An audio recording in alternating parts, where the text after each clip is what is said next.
Disclaimer. The following broadcast gives a true and honest account of the events described, and all evidence and details herein are solely factual. What you are about to hear is real and may disturb you. Caution is strongly advised. Welcome to Dead Souls Social Club. Fueled by fantasies of committing the perfect murder, two individuals would carve their name into infamy and rock the island of Great Britain throughout the 1960s with the torture, rape and murder of 5 children. For decades, they would be, and some still consider them to be, the most heinous criminals in UK history. Ian Brady and Myra Hindley, collectively known as the Moors murderers, would permanently change the British zeitgeist. Tonight, we take a look at those murders and the perpetrators behind them. If you find our show interesting and you'd like to support us, please consider heading over to patreon.com/deadsouls and donating to our research and investigations. If Instagram is more your thing, you can find us there by searching Dead Souls Podcast and we'll come up. As always, thank you for joining us. Now that we are back on a weekly broadcasting schedule, we wanted to also let you know about the true crime series that we will be putting out. Titled Notorious, once a month we will drop a deep dive true crime episode amongst our usual episodes. Tonight is the first of those true crime episodes. We hope that you find them interesting. This is Notorious Episode 1, The Moors Murders. Wicked lovers Ian Brady and Myra Hindley lured children and teenagers to their deaths, then buried them on the bleak Saddleworth Moor near Manchester in the South Pennine mountain range. Even now, almost 60 years since their spree of depravity horrified a nation, many still consider the pair evil personified. At age just 18, Myra Hindley took a job with a wholesale chemical company named Millwoods Merchandising. It was January of 1961. Hindley had no idea how her life would soon change. Hindley quickly fell in love with a co-worker, a senior stock clerk named Ian Brady. Brady and Myra Hindley became two of the most well-known and vicious serial killers in British history, but the deaths of both of the killers left behind a multitude of unanswered questions. Who really were Ian Brady and Myra Hindley? What drove them to kill the 5 children that they did? Let's take a look at the documents and evidence that may give us some insight. Ian Brady was born Ian Duncan Stewart in January 1938 in Glasgow, Scotland. Brady's mother, Margaret Peggy Stewart, was a waitress in a small Glasgow tea room who had her son out of wedlock. She would claim that Brady's father was a newspaper reporter who passed away 3 months prior to his son's birth, although this is very unlikely. Brady's actual father remains unknown to this day. Without spousal support from a partner and with little in the way of family to help, Peggy struggled to care for her newborn son. As a result, she would end up giving him up for adoption. Brady would end up being raised, still in Glasgow, by a local couple named Mary and John Sloan. The Sloans already had 4 children of their own, and young Ian completed their family. Upon joining the Sloan family, Brady would also take on their surname, becoming Ian Duncan Sloan. Throughout his childhood, Ian's birth mother continued to visit him regularly, so he always knew that he was an adopted member of the Sloan family. Records from Brady's childhood suggest that he had behavioral problems, and he would quickly enter a life of petty crime. Years later, while in prison, Brady described his childhood as an idyllic one, surrounded by a loving family and lots of friends. The truth, however, was far from this. Brady was a loner and didn't have any friends. He was distant with his adoptive family and was a disruptive child. But then, a lot of what Brady would write and describe from prison was carefully calculated fiction. It's important to note that Brady was never abused as a child and was never involved in arson. He was also never involved in acts of violence towards animals, all of which are common hallmarks of a developing murderous psyche. Dr. Chris Crowley interviewed Brady for his book Face to Face with Evil, Conversations with Ian Brady. During those interviews, Brady stated that as a child during the Second World War, he explored a bombed-out church in the Gorbals area of Glasgow. He came across a small bird living in the ruins. Brady stated, "I quietly approached him to avoid alarming him, near enough to see it was apparently breathing and asleep. I reached out to hold it. Suddenly something subconscious froze my movement. As I stood and watched its breast rise and fall, I identified the sweet smell of putrescence and gingerly touched the bird with my shoe. It was a vessel of seething maggots, my first lesson in the deception of nature in life. Disgust gave way to pity, and I built a tomb around it with bricks. I assumed that gave rise to the stereotypical fable that I once buried a cat alive." Even though he didn't, many tabloid newspapers report and still state that Brady killed animals in his youth, maybe trying to fit him into the stereotype to ease their unanswered questions and fear. They also reported that Brady set classmates on fire, although it is not known where this rumour came from. Brady certainly denied it, and no witnesses or victims have ever come forward regarding any such incident. At the age of 9, Brady, along with his family, took a trip to Loch Lomond, where he discovered the freedom of the outdoors, something that would become a permanent passion of his. Brady's family moved to a new council house in a newly developed housing estate in Pollock, Glasgow, when he was around 10 years old.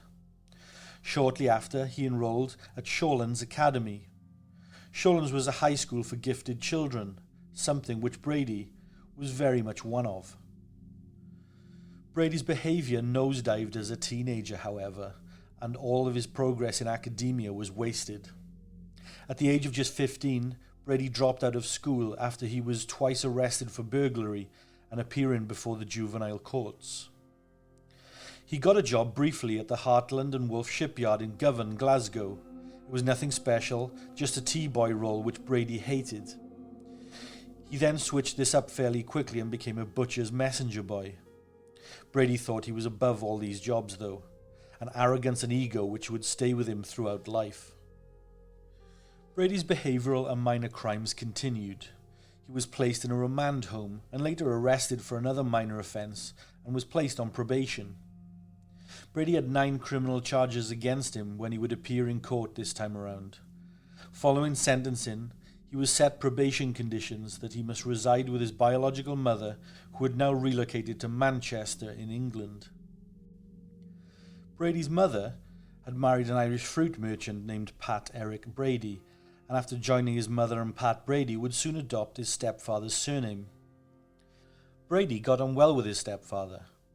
Pat even arranged a job for Brady as a fruit porter in Smithfield's market. Again though, Brady felt above this job. It wouldn't be long though before Brady slipped back into his petty crime habits, and less than a year after arriving in Manchester, Brady was caught stealing a large bag of lead embossment seals. For all of his intelligence, Brady was not a very successful criminal, irrespective of what he thought of himself. The theft led to Brady being sent to Strangeways, a Category A prison in Manchester. He served at Her Majesty's pleasure for a period of 3 months. This period was what Brady referred to as his, and I quote, short, sharp shock. Brady went on, "Strangeways opened my eyes, so I opened library books." Following his 3-month stint in Strangeways, Brady was sent to Latchmere House in Richmond upon Thames in London. This was what used to be known in the United Kingdom as a borstal, now more commonly referred to as a youth detention centre. During the Second World War, Latchmere House was used to house German prisoners of war, so how apt that Brady spent time there. Brady was moved around several other units over the next 2-year period in places such as Hull and West Yorkshire, but he was eventually able to return home to Manchester in 1957. Brady took up a manual labouring job but quickly discovered that, guess what, He hated it. So no surprises there. He was also dismissed as an employee at a local brewery in quick, short succession. Brady acknowledged that he was lost, aimlessly treading the boards of life, and he was keen to take control, to better himself. He began to collect books in order to upskill, educate, and become better. He initially gathered a set of bookkeeping instruction manuals which he would study alone in his room for hours upon hours. He appeared to enjoy learning and studying viewpoints that he may have never examined before reading about them. He also focused on a series of books called Teach Yourself German, which were a means to an end, as he wanted to learn the language so that he could read and understand Adolf Hitler's autobiography, Mein Kampf. As well as Mein Kampf, there were also several other tomes referencing the Nazi atrocities of the Second World War and prior, which Brady had an interest in. He used books to build a world of his own and engrossed himself in his passions. In January of 1959, Brady applied for a job at Millward's Wholesale Chemical Distribution Company. The job was local, in the area of Gorton, Greater Manchester. He landed the role and dove right in, committing himself to executing the role to a high standard. Colleagues stated that he was quiet but punctual and had a short temper. In January 1961, Millwards employed a new typist, 18-year-old Myra Hindley. Hindley was born in July 1942 in the Manchester suburb of Crumpsall to Nellie and Bob Hindley. Her parents, Nellie and Bob, raised her in Gorton, a small working-class area of the city, known for old Victorian housing and being generally run down at the time. Hindley's father was a violent alcoholic, and along with the family's lack of wealth, it gave way to a childhood of abuse, poverty, and difficulty. Their family home was in a terrible condition, and Hindley often slept in a single bed next to her parents' bed.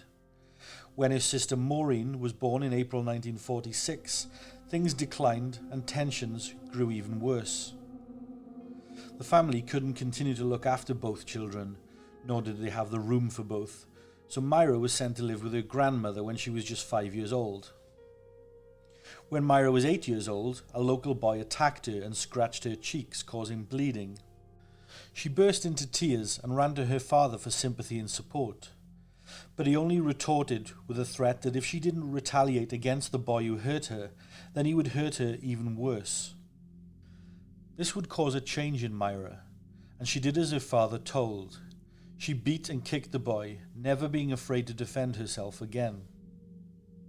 Malcolm McCormack, professor of forensic psychiatry here at Cardiff University, stated that her relationship with her father brutalized her. He added that she was not only used to violence in the home, but rewarded for it outside. She became acclimatized and desensitized to violence.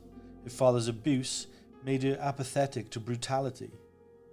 From a psychological perspective, we know that when this happens at a young age, it distorts an individual's reaction to such situations for life. Another point of trauma for young Myra occurred when she was just 15 years old. Michael Higgins, one of her closest friends, invited her to go swimming with a group of mutual friends at a local water reservoir. Sadly, a day that was meant to be fun and joyous turned into a living nightmare when Michael drowned in the reservoir. His funeral had a huge and lasting effect on Myra. Held at St. Francis's Monastery in Gorton Lane, the same place where Myra was baptized as a child, the whole experience shook Myra, and the trauma stayed with her throughout her entire life. As Myra grew older, she attended Ryder Brow Secondary Modern High School. After Michael's funeral, Myra became fascinated with death and would study subjects that would make others turn away in disgust, such as injured animals or humans. Her fascination with the macabre was firmly established. While it's possible her morbid interest developed on the back of Michael's demise, friends of hers from a young age have stated this interest was there long before Michael's death. A school friend of hers recalled she had no empathy for anyone else. If somebody hurt themselves, it wouldn't upset her or affect her in any way. She was a cool, calm, cold and calculated bitch. According to Crime and Investigation, at some point during her teen years, her father suffered a stroke and became cruder and nastier towards her mother. As a result, an infuriated Myra would attack and humiliate him in the same way that he had done to her as a child. Myra took up judo lessons around the age of 17. It revealed more of her cold side, and she displayed just how tough she was. Other class members were reluctant to partner with her or tackle her. She was cruel and would often take the fight too far, going on after the instructor had called to stop. After she finished school, Myra held a number of entry-level jobs around the same period, and she even considered following her father's footsteps by joining the army or the navy, and even thought about leaving the country altogether and heading across the Atlantic to the United States. Instead, she opted to pick up a mundane clerical position in her hometown of Gorton. In January of 1961, Myra began working at Millwoods as a typist. Despite being aware of his criminal record and background, she became attracted to Brady almost immediately. She appeared to enjoy his sophistication and his arrogance, and that he was unlike any other men that she'd ever met.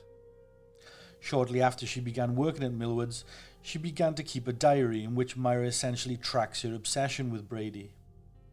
She spoke to him for the first time on July the 27th of 1961. Then, to her surprise, on December 22nd of the same year, Brady asked Myra out to the movies. During the subsequent dates which followed, the pair went to the cinema often to see an X-rated movie, then returned to his home to drink German wine, which was a lavish drink at the time for two working-class individuals in England. Myra was still living with her grandmother at the time. Brady began to give her books to read, and, on their lunch breaks, they would read out loud to one another from tomes about Nazi cruelty. Brady was conditioning Myra into his frame of mind. Myra, in her infatuation, was happy to be conditioned. It didn't take much effort from Brady. Over the subsequent few months, Myra began to transform herself into the ideal Aryan woman, bleaching her hair, platinum blonde, and wearing deep red lipstick. She became surly and secretive. She also began to dress differently, favouring short skirts, high boots, and leather jackets, becoming a version of herself that no one around her recognised. Myra was by now a far cry from the mild-mannered, shy girl who started at Millwoods. She had moulded herself into Brady's dream woman, but things weren't so glittering and gleaming beyond the surface.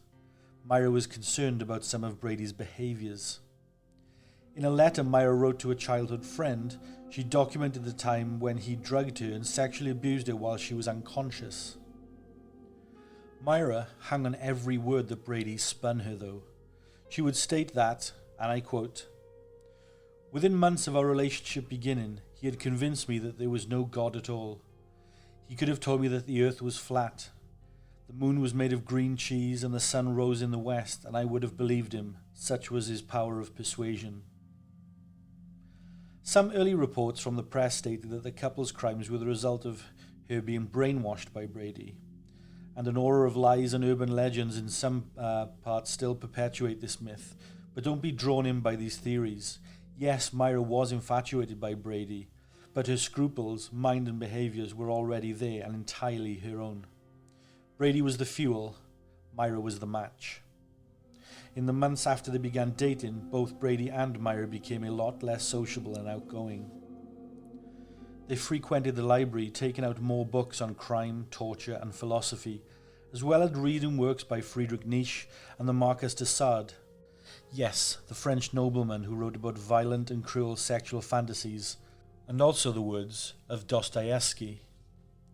They frequently discussed the idea of plans to rob banks and raid jewellery stores, and Brady even arranged for Hindley to obtain a driver's license so she could be the getaway driver.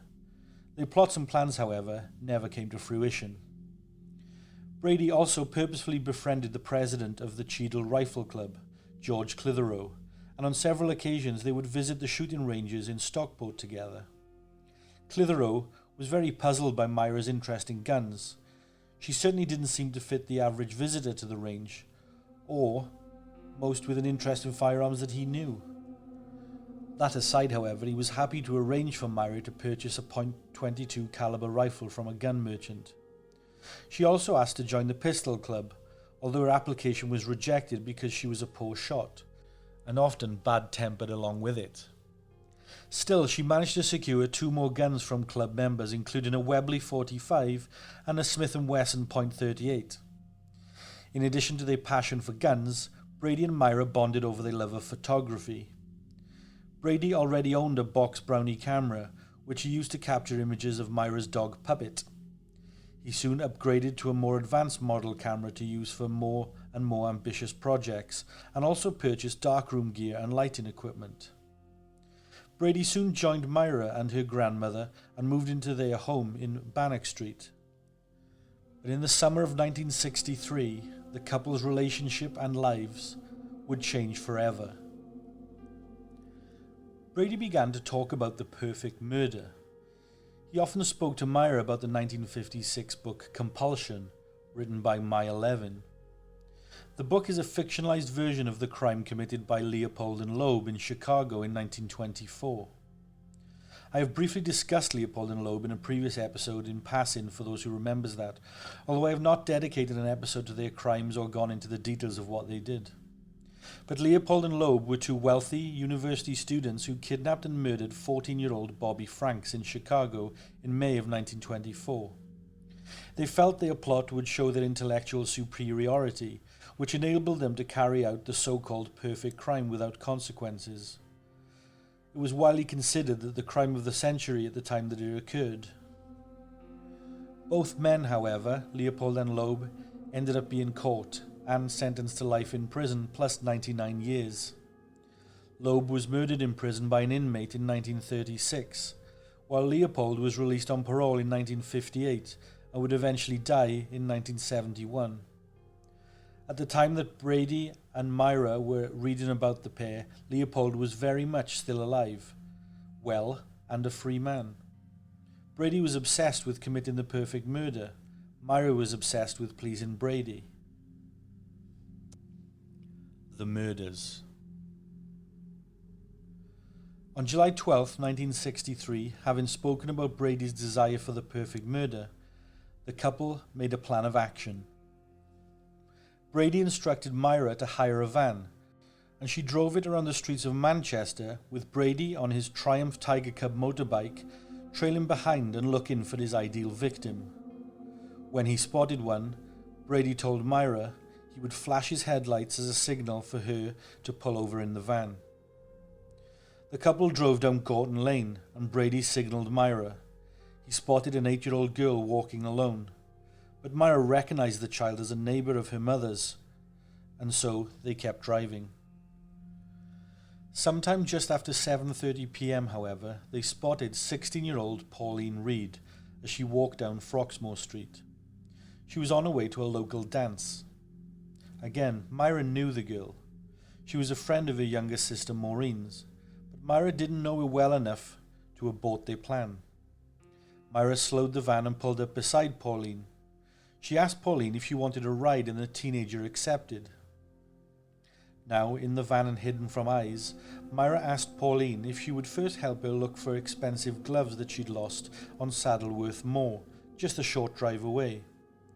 The teenager, once again, placing her trust in the older woman, agreed. Myra would later make conflicting statements about who really picked out the victim in this instance, but also stated that she felt there would be less attention regarding the disappearance of a 16-year-old than there would an 8-year-old. Pauline actually recognized Myra as being the older sister of her classmate Maureen. That put her at ease and lent trust to the situation. Pauline and Myra arrived on the moor, and Brady pulled up behind them shortly after. Brady reassured Pauline that he was also there helping them both to look for the gloves.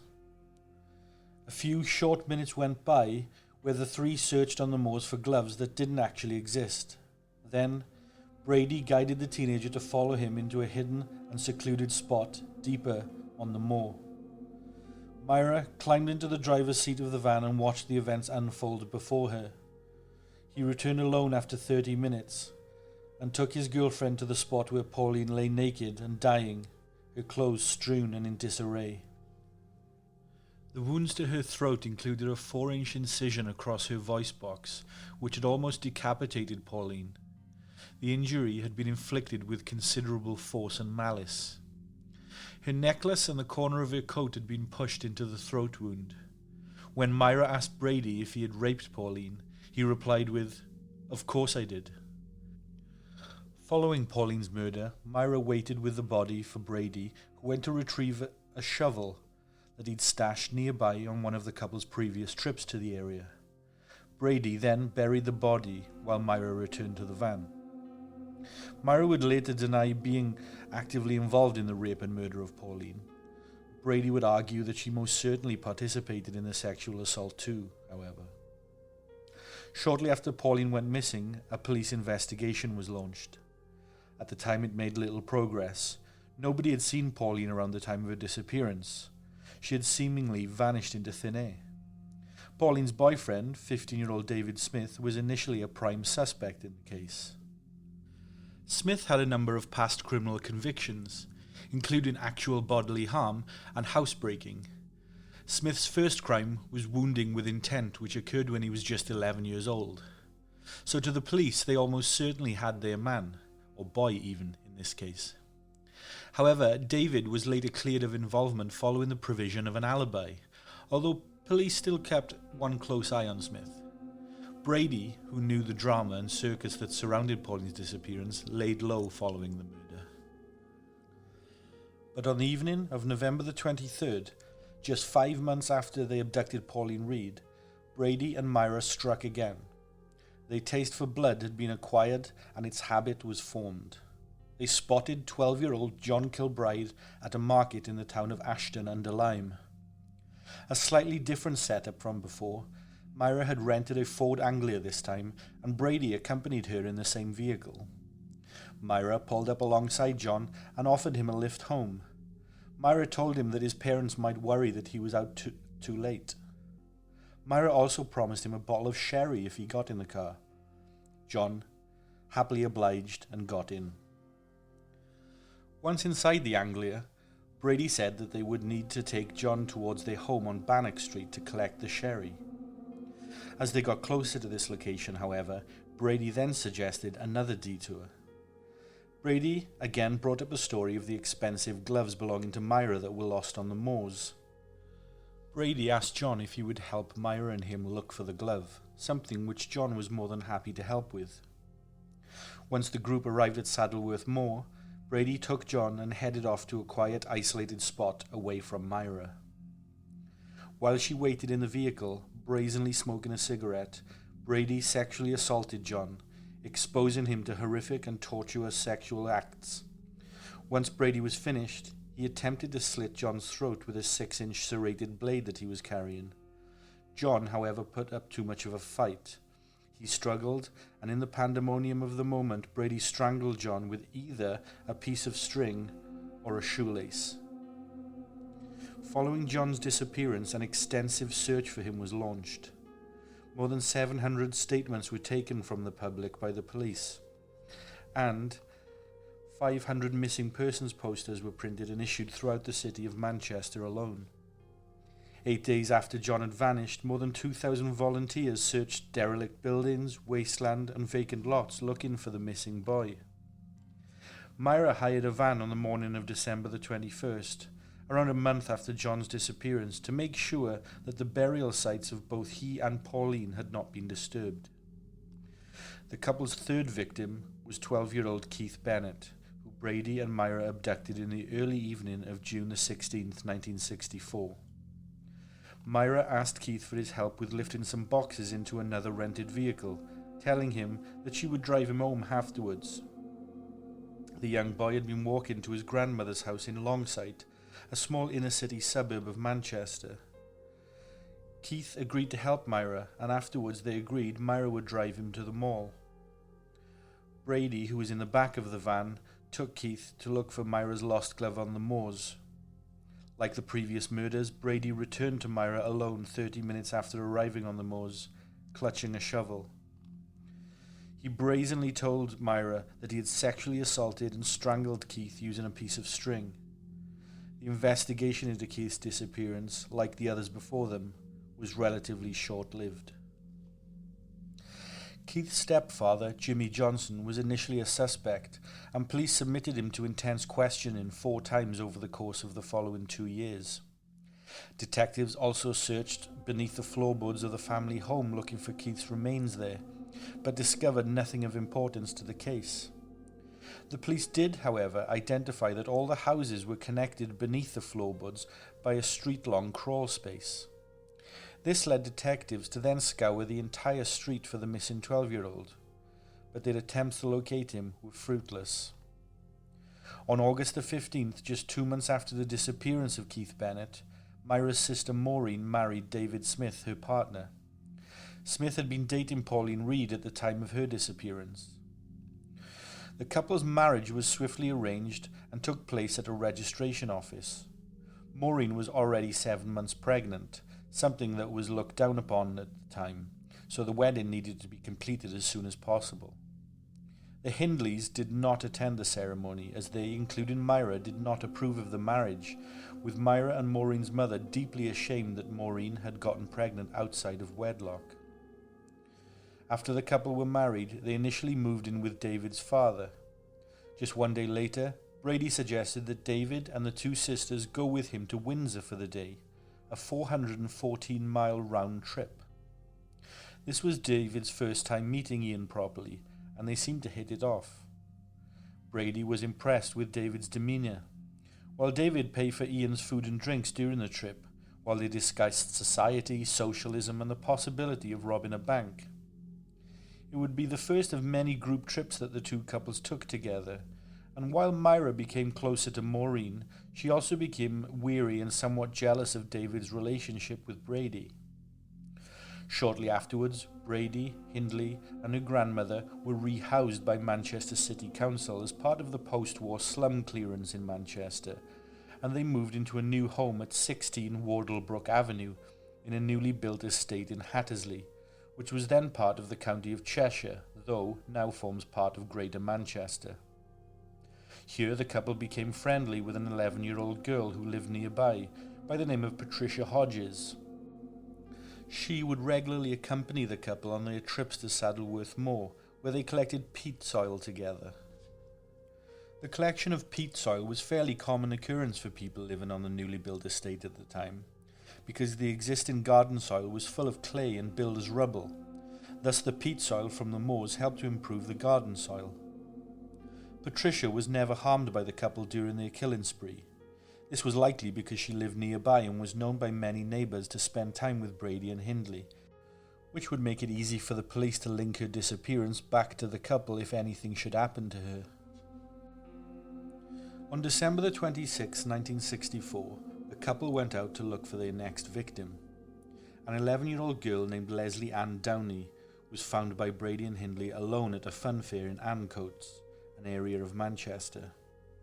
The couple approached the young girl and purposefully dropped their bag of groceries in front of her, asking for her help in picking it up and taking it to the car. From there, they asked if she would accompany them to their home and help them inside with their groceries. Earlier that day, Hindley had taken her grandmother to a relative's home and convinced her to stay for the night, refusing to let her back into her own residence and craftily manipulating her. At their home in Wardlebrook Avenue, Brady and Hindley stripped, gagged, and forcibly posed young Leslie for photographs before she was sexually assaulted and murdered. Leslie cried and begged for her mother as Brady and Hindley humiliated, degraded, and ravaged the child. Brady was recording the encounter on a tape, which the police later described as the most harrowing and shocking 16 minutes of audio that they had ever heard. A number of police officers broke down and cried at hearing the tape. Both Brady and Hindley showed no compassion or sympathy for young Leslie, and they did not hesitate or pause even for a second as they carried out their horrific attack. The next morning, the couple took the little girl's body to the moors and buried her in a shallow grave. Despite an extensive search for her by the police, no trace of Leslie was found in the following months. The day after her demise, Hindley's grandmother returned back to the property unaware of what had occurred there the night before. By February of 1965, Patricia Hodges had stopped visiting, but the couple remained close with Hindley's sister and brother-in-law, Maureen and David. In fact, David regularly visited the pair at Wardlebrook Avenue, and he maintained a good relationship with Brady, who gave him books to read and discussed murder, robbery, and other crimes with him. Around the time of Hindley's 23rd birthday, in the summer of 1965, Maureen and David were rehoused to a block of flats at Underwood Court, which was very close to Wardlebrook Avenue, just across the street. As a result, the two couples became even closer and would spend even more time together, although all time spent together was generally on Brady's terms. Hindley and Brady's final victim was 17-year-old Edward Evans, who perished on October the 6th, 1965. Hindley drove Brady to the Manchester Central Railway Station where he could scout out a victim. Brady emerged from the station with Edward, an apprentice engineer from the Manchester district of Ardwick, and introduced him to Hindley, who he said was his sister. Brady would later claim that he had picked Edward up for a consensual sexual encounter. Edward was a shy and lonely boy. He had no friends or social life, and the offer of company from Brady was more than appealing to him. He and Hindley drove Edward home, and they shared a bottle of wine together. Brady drugged Hindley's grandmother with a sleeping pill in her drink so she wouldn't stir through the next part of the evening. Later in the evening, Brady sent Hindley to fetch David, who by now was 17 years old. Hindley, despite being concerned about Brady and David's relationship, as she felt it would compromise the couple's safety, did as she was told and returned with her brother-in-law in tow. Brady, on the other hand, wanted to implicate Smith in what was about to happen. He wanted to draw him into his crime so that he would become part of things. David, when later speaking with the police, commented the following: "I waited about a minute or two. Then suddenly I heard a hell of a scream. It sounded like a woman, really high-pitched. Then the screams carried on one after the other, really loud. Then I heard Myra shout, 'David, help him!' When I ran in, I just stood inside the living room and saw a young lad who was lying with his head and shoulders on the couch and his legs were on the floor. He was facing upwards. Ian was standing over him, facing him with his legs on either side of the young lad's legs. The lad was still screaming. Ian had a hatchet in his hand. He was holding it above his head, and then he hit the lad on the left side of his head with a hatchet. I heard the blow. It was a terribly hard blow. It sounded horrible." Afterwards, David watched as Brady strangled Edward to death with a length of electrical cord. During the struggle, Brady sprained his ankle, and Edward's body was too heavy for David to carry alone. So they wrapped him in plastic and placed him in the spare room on the promise that David would return the next day with his baby's pram, which they would use to place the body on so they could move it to the car and dispose of it in the moors. But David would never keep his promise. Following the murder, David returned home. It was around 3 a.m. when he arrived back at his flat, and his wife Maureen offered to make him a cup of tea as she could see that he was shaken. David drank the tea and then vomited. He then told Maureen what he had witnessed that night at his sister's house. David, scared and anxious, waited up until daylight broke. He felt that if he left, Brady or Hindley would see him, so he wanted to wait until daylight and until there were people on the streets. At 6:10 a.m., he left his house with Maureen to go to a phone box around the corner from his flat. Smith was carrying a hammer and Maureen a screwdriver to protect themselves in case of attack. David called the local police station and told them of the events of the previous night. He demanded the police pick him up from the phone box and take him to the police station right away. Superintendent Bob Talbot of Stalybridge Police Division went to Hindley's residence in the company of a detective sergeant. The police officers weren't sure how the inhabitants of Wardlebrook Avenue would react when they knocked their door, even if they would answer the door at all. So they donned long white coats and milkman's hats, which they borrowed from a passing delivery driver. This disguise worked, and when they knocked on 16 Wardlebrook Avenue, the door opened calmly. It was Hindley. The police asked Hindley if her husband was home. She replied that she had no husband, and then let the officer into the living room, where Brady was laying on the couch writing to his employer about his ankle injury.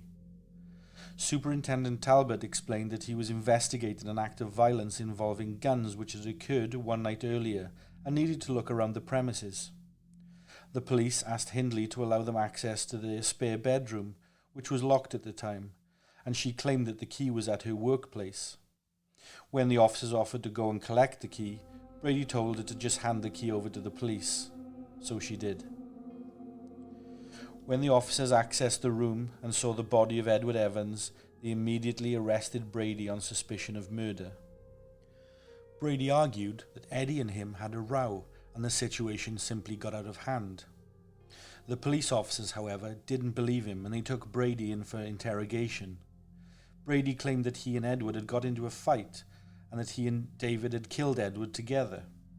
He also stated that Hindley had only done what she had been told by him. Hindley, meanwhile, was not arrested right away. However, she demanded that she be allowed to go with Brady to the police station and brought her dog Puppet with her. She refused to make any statement about Edward's death beyond claiming that it had just been an accident, and she was allowed to go home later that day on the condition that she returned to the police station the following morning.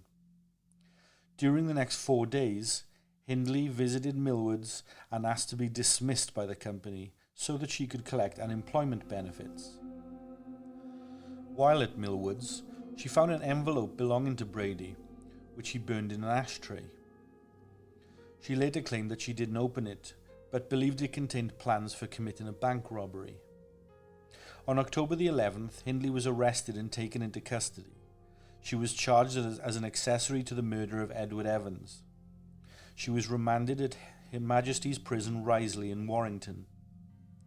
Investigators first began to suspect that the couple had more than one victim when they began searching their house on Wardlebrook Avenue and came across a notebook containing the name John Kilbride. They turned their attention back to David, who told them that Brady had asked for anything back that may incriminate him, including the numerous books on controversial topics like murder and torture.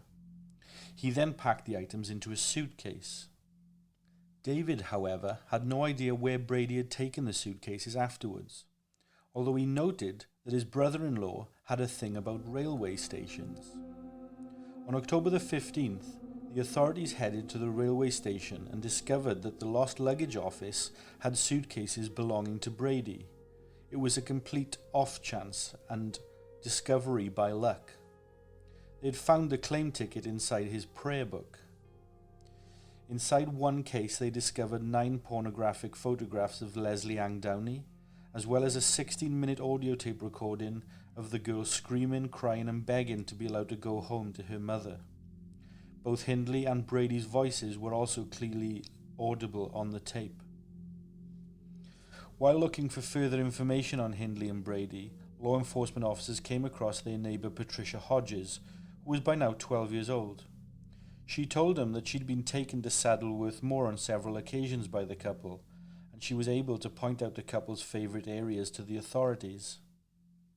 This helped them narrow down the locations where they felt they should look for evidence, and on the 16th of October, the police discovered an arm bone protruding from the ground. It was originally believed to be John Kilbride, but it was in fact Leslie Ann Downey's. Her body was still identifiable, and her mother recognized her clothing, which had been bundled in her grave at her feet. Searching further through Brady's suitcases, police officers also uncovered images of certain locations on the moors.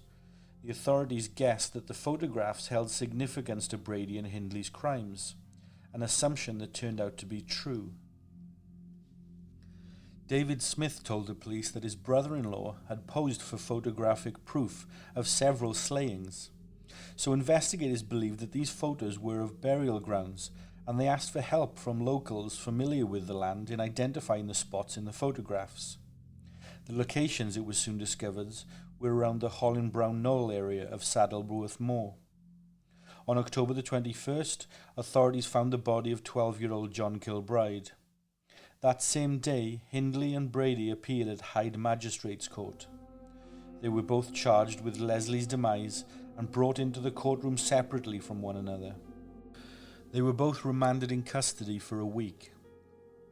7 days later, they each made a 2-minute appearance in court once again, and once more were remanded into custody.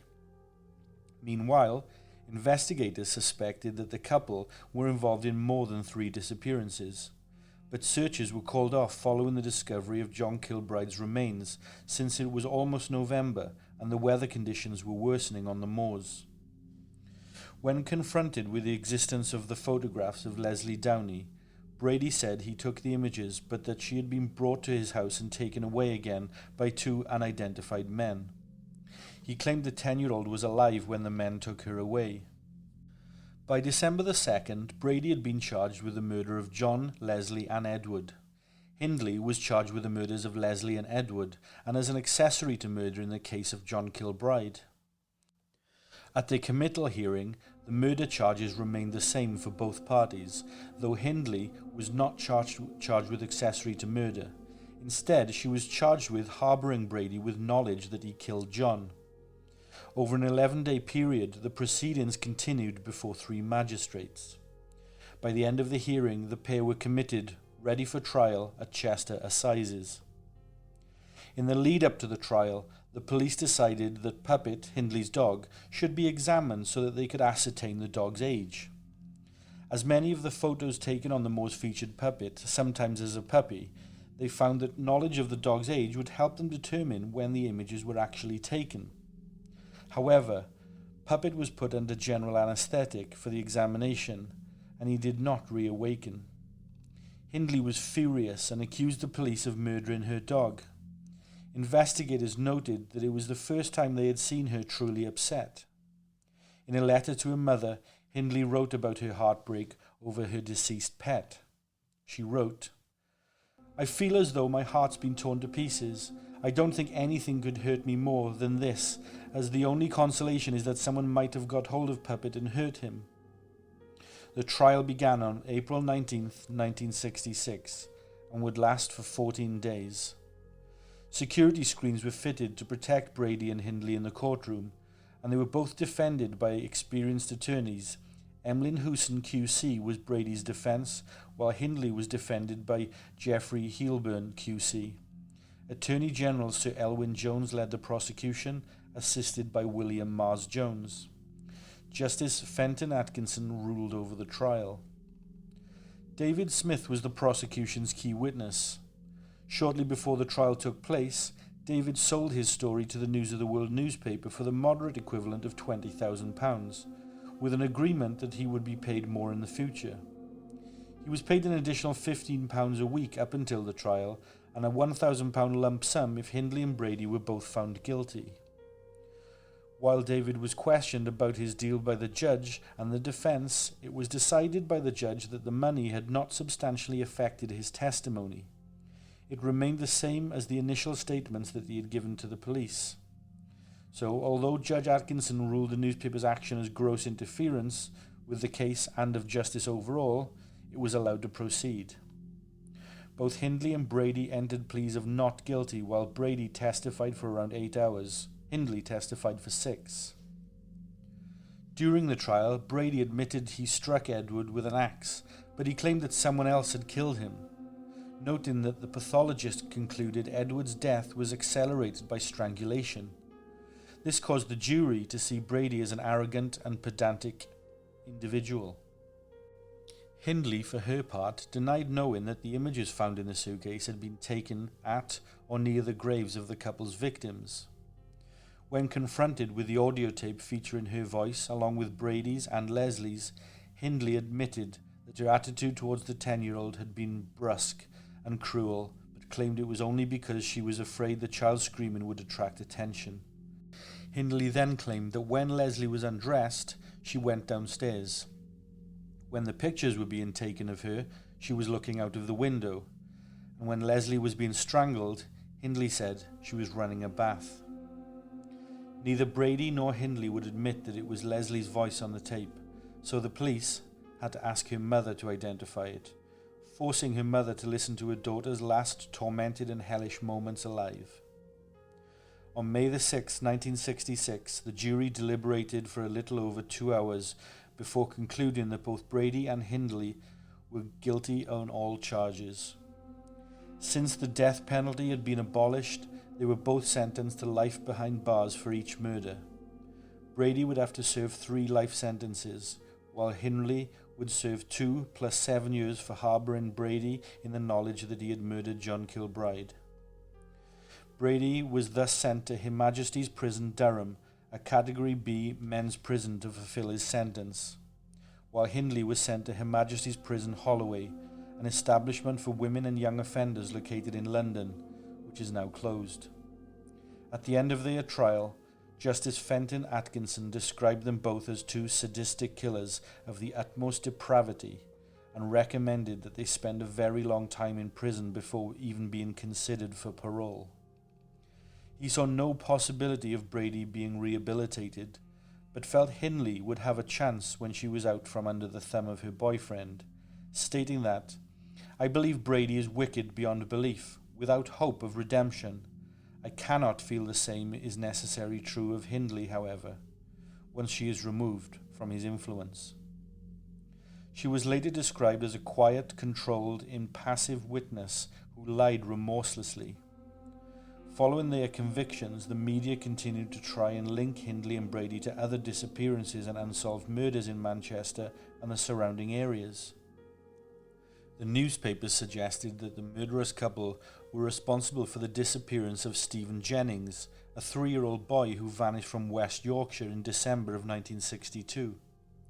His body was discovered in a field in 1988, and his own father was ultimately convicted of the crime.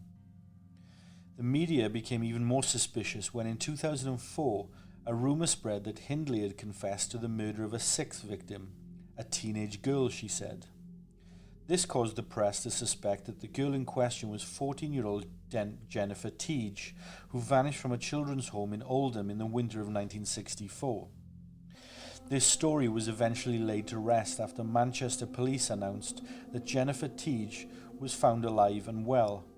This was all documented in the book Myra Hindley, Inside the Mind of a Murderess, by a close friend of Hindley's called Jean Ritchie. In 1985, Brady told journalist Fred Harrison that he had also killed Pauline Reed and Keith Bennett.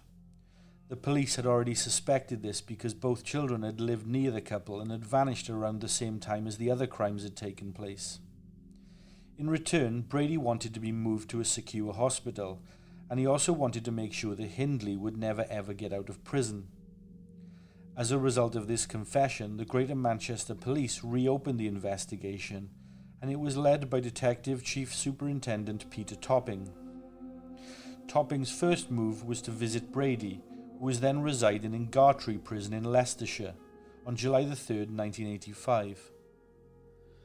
Brady toyed with the police and was scornful of any suggestion that he had confessed to Harrison or of any more murders. It was not a surprise to anybody that Brady refused to cooperate. He was an emotional, cruel and bitter man who showed no remorse to what he had done to any of his victims. Still, the police began a fresh search of Saddleworth Moor for any further bodies that were as yet undiscovered. Over a year later, in November of 1986, Winnie Johnson, the mother of Keith Bennett, wrote a letter to Myra Hindley in HMP Cookham Wood in Kent, where she was then residing. Johnson begged to know the truth about what happened to her son and pleaded with Hindley to know where his body was buried. Upon reading the letter, Hindley was reportedly genuinely moved. Part of Johnson's letter read as so: "I'm a simple woman. I work in the kitchens of Christie's Hospital. It has taken me 5 weeks' labour to write this letter because it is so important to me that it's understood by you. For what it is, a plea for help. Please, Miss Hindley, help me." A few days later, Topping decided to visit Hindley, who was by now 64 years old. She refused to admit her involvement in the killings, but agreed to try and help identify the spots that she'd visited with Brady. Topping was quite cynical of Hindley's motivations to help the authorities. He believed that she was concerned her former partner might cooperate with the police first and win public favour. Still, it was agreed that a visit to the moors with Hindley would be valuable and outweighed the risk that somebody may target her while she was out of prison. So on December the 16th, 1986, she visited the moors with a substantial police escort. The road into the moors was closed off and the area was patrolled by around 200 officers carrying automatic weapons. The area was locked down extremely tight and a media circus erupted. Hindley, while at the moors, had difficulty connecting the areas of the moor to her memories and was unable to provide the police with any useful information, leading to the media labelling the situation as a fiasco, a publicity stunt and a mindless waste of taxpayers' money. David Smith, who was now 38, and also brought in to help identify areas of the moor worth investigating, also had trouble. He spent 4 hours doing so. Meanwhile, Topping continued to visit Hindley in prison. On February the 10th, 1987, Hindley formally confessed to her involvement in all 5 killings. Topping, however, was not impressed by it. He noted that he was struck by the fact that in his tally she was never there when the killing took place. She was in the car, over the brow of the hill, in the bathroom, and even in the case of Edward Evans's murder, in the kitchen. He also added that he felt he had witnessed a great performance rather than a genuine confession from her. Following her admission, the police visited Brady once again, who did not believe it when they told him that Hindley had confessed to all the murders. It wasn't until they told him a few details about Pauline Reed's death that he realized that they were telling the truth. Brady told them that he too will confess, as long as they provided him with a means of taking his own life afterwards. Of course, the police refused, and so Brady declined to admit to anything. After a second letter from Winnie Johnson, Hindley made another attempt at helping the police by visiting the moors for a second time since her incarceration. The levels of security were greatly increased even more this time around. While she was unable to specifically locate the graves of Keith and Pauline, she indicated that the 2 areas in which the police were searching, Holland Brown Knoll and Hograin, were in fact correct. On July the 1st, 1987, authorities finally uncovered the remains of Pauline Reed based on information that Hindley had given to them. Following this discovery, Brady made a formal confession to DC Topping. Brady too made a trip to the moors with police guard, but he quickly became lost on the moor and was removed from the scene due to the press who had gathered in the area. He was not given another chance to help investigators, and the search for Keith's body was called off on August the 24th.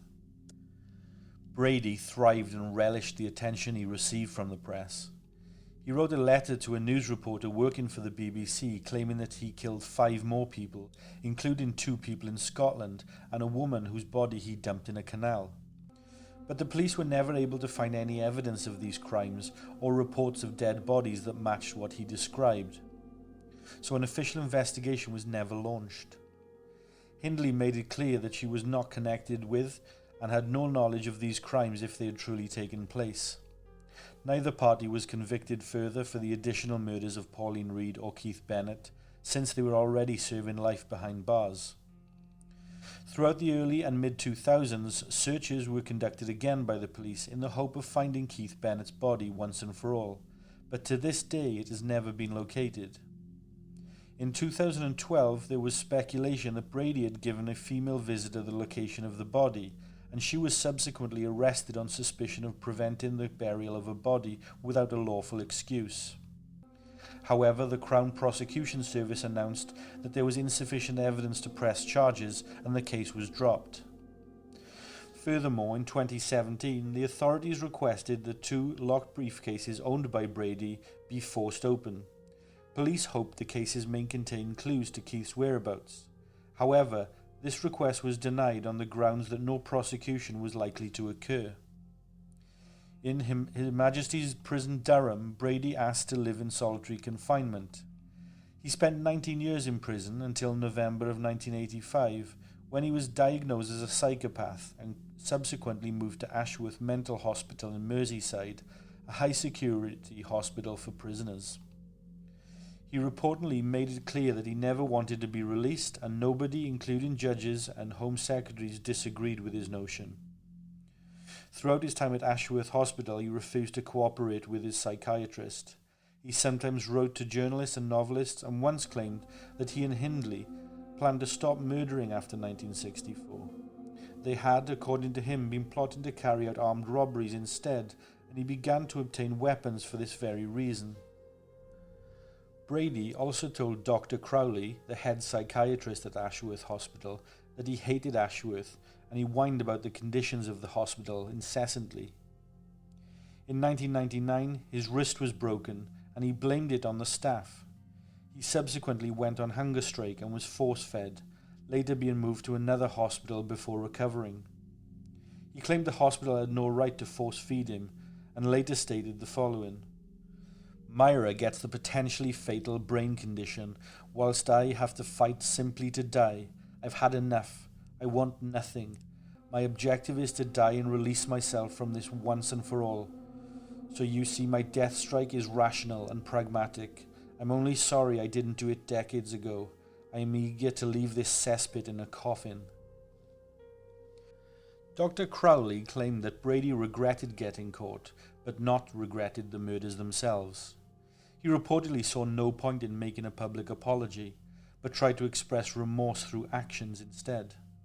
He spent his time incarcerated transcribing classical text into Braille, and once offered to donate his kidneys to somebody, anyone who needed one, but he was prevented from doing so.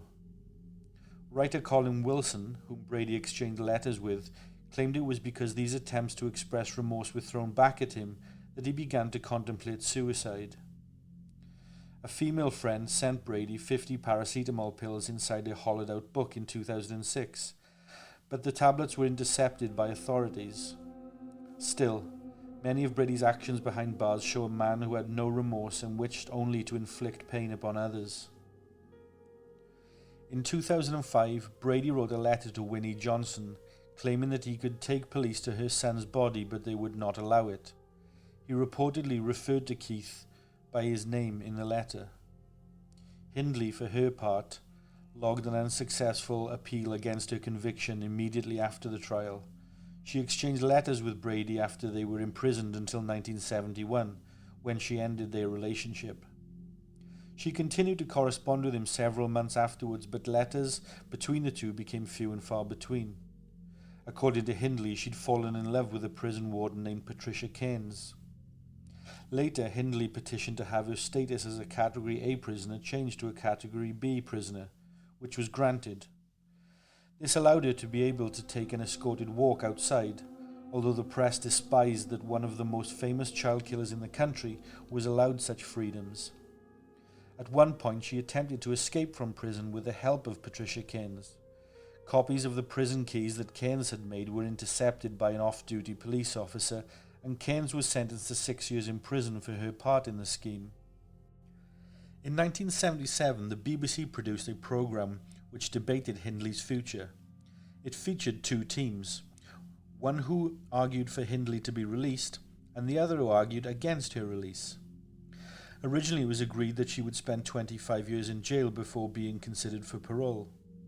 But in 1985, the Home Secretary increased that number to 30. The outcome of the BBC vote was heavily in favour of her never being released. By this time, the serial killer claimed that she was a Reformed Catholic. Leslie Downey's mother was the face of a campaign to ensure that Hindley was never released. After Hindley confessed to the 5 murders, Home Secretary David Weddington imposed a whole-life tariff on her, although she was not made aware of this until 4 years later in 1994. In 1996, the parole board suggested Hindley be moved to an open prison, but she rejected this idea. 2 years later, she was moved to Her Majesty's Prison High Point, a medium security facility. Hindley made 3 appeals for freedom between 1987 and 2000, but each one was rejected by the courts. During her time in prison, she learned to play the guitar, took up knitting, and obtained a degree from the Open University. She also earned an award for a song that she had written and recorded. During the 1990s, Hindley claimed that she had participated in the murders because Brady had drugged her and was blackmailing her with pornographic images, and that he had threatened to kill her sister Maureen if she didn't go along with him. She told her solicitor around this time that she should have been hanged. She deserved it, she said. She also at this time considered herself to be worse than Brady regarding the crimes. For a period in the late 1990s, Myra Hindley was in a brief relationship with fellow serial killer Rose West. The two high-profile murderers were inseparable for an 18-month period. However, the relationship eventually soured after the two argued over who was the most famous, and they never spoke again. On November 15, 2002, Hindley, at the age of 60, died from bronchial pneumonia at West Suffolk Hospital. She had previously been diagnosed with angina and hospitalized after suffering a brain aneurysm in 1999. A short service was held following her death at Cambridge Crematorium. None of her relatives attended. Around 20 local undertakers refused to handle her cremation. Ultimately, her ashes were scattered in Stalybridge Country Park in the spring the following year by Patricia Keynes. In 2012, Brady went on another hunger strike wishing to end his own life. He died of restrictive pulmonary disease at Ashworth Hospital on May 15, 2017, aged 79. An inquest found that he had died of natural causes, not from his hunger strike. He was cremated without a ceremony and his ashes disposed of at sea, although he allegedly wished for them to be scattered across Saddleworth Moor, much to the fury of the general public and the family of his victims. Ian Brady and Myra Hindley were not just responsible for their horrific sexual assaults and slayings of 5 children, and for inflicting internal pain on the families of their victims, but for causing lasting damage to the people around them.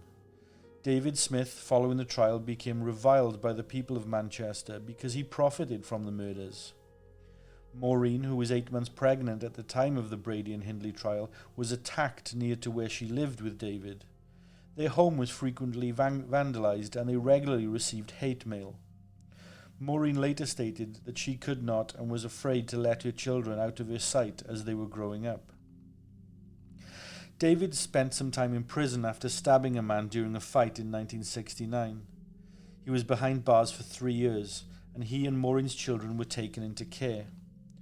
Maureen, meanwhile, moved out of their shared home and into a single-bedroom property. She began working in a department store, but continued to suffer as campaigns and petitions against her gained traction. She received no support from her family, as their mother supported Myra during the trial.